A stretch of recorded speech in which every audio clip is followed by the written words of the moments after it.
I spent many hours scrubbing this data, trying to make sure that it was all accurate, and also trying to figure out the best way to present it.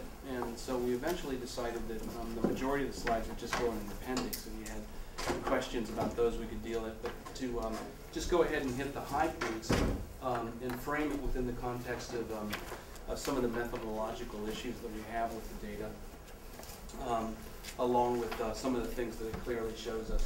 So the, let's see, turn this thing on. First slide is just the organizational structure of workforce. Bill McKay is the only dean without a workforce program, though I think the deans have been conspiring to change that somehow. I'm not sure what they've got up their sleeves.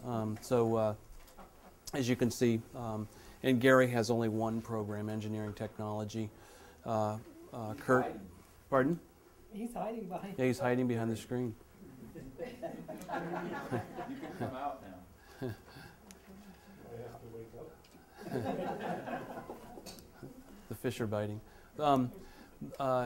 Quick slide on workforce program enrollments. Now these are FTE, so if you took a look at these in terms of head count, the workforce would pop up considerably in terms of head count, because workforce students tend to take a lower per credit per quarter load than do academic students.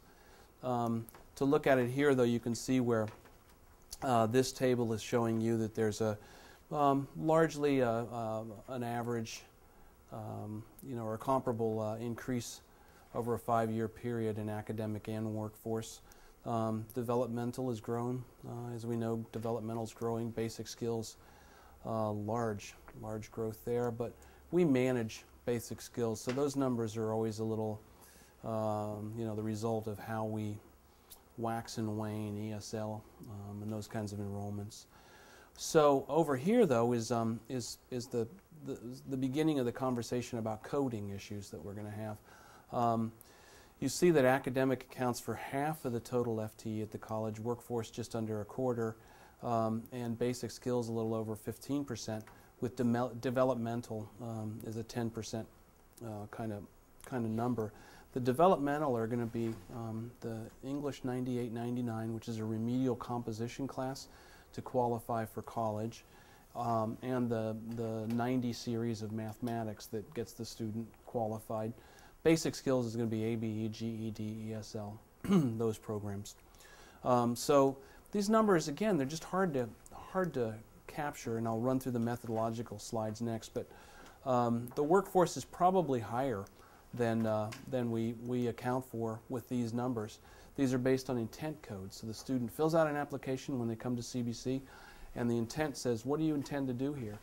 Academic, transfer, do you intend to get a workforce degree? Do you intend to come here for personal enrichment? Those kinds of things. And usually students don't know. So then we try to go back after a quarter, or in some cases longer loops of time, take a look at the actual behavior. It's very time intensive, and find out where students have actually enrolled, clean up the coding issues, and then code them correctly based on their behavior and enrollment. Kurt has done a lot of work over this on this as the workforce education director in the last in the last couple of years, and we even hired somebody on a grant to work with counseling to actually go back and recode those courses. So the data is getting cleaner, but it's not great. So some. But if you look at the last 4 years, it's a constant increase in every pool, right? Yeah, absolutely. So there's no real, even though you're trading off different codings and re-establishing what they're in or not in, the trend is up. Absolutely. And the college has grown, say, in that 5-year period from 5,000 FTE or 4921 FTE to looks like annualizing over 6,000 FTE. So yeah, we are growing as a college. When we said if we build it, they will come for the Thornton Center, we had that thing full of maxed out on the schedule for the laboratory, and the math classes combined. I think we increased by 200 FTE that first quarter, or that first couple of quarters there. Gary, is that correct? It is. Yeah. So yeah, and there's probably pent-up demand in there. In the academics, way back when WSU was going to go to a 4-year, and we were worried about whether or not it was going to impact our increases from there to, well, They're increasing too. They're increasing too. That's right. They're on the upward swing. That's right. And you know, we're getting more university-bound students who can't afford now. And with the bill, I forgot to mention this bill because it doesn't affect us directly. The ledge is looking favorably on basically the bill that the University of Washington's driving forward to unhook tuition setting authority from the legislature to the 4 years. We would still have ours set. But if 4-year prices continue to escalate, we're going to be the college of choice for more and more students who are seeking academic transfer, as will WSU Tri-Cities. Some of the methodological issues, just to run through quickly. I mentioned the coding problem.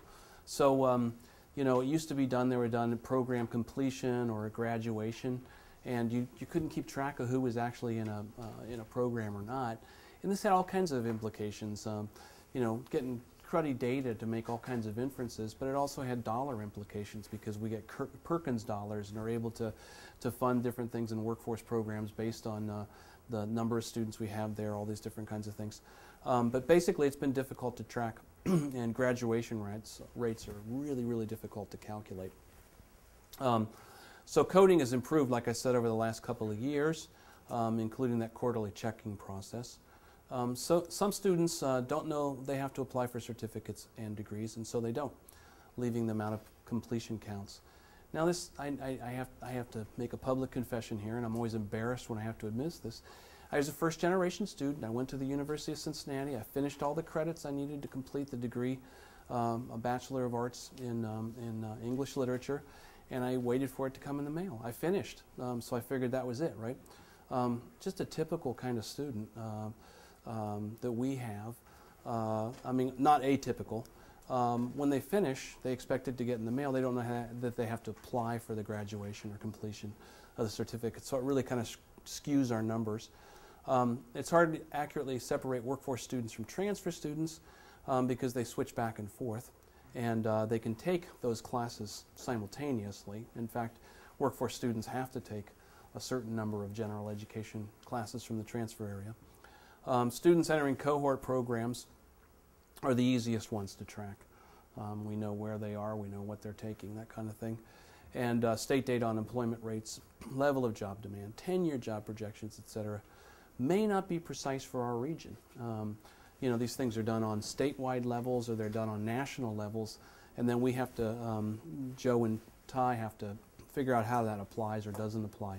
So sometimes you see a number and you go, man, that can't be right.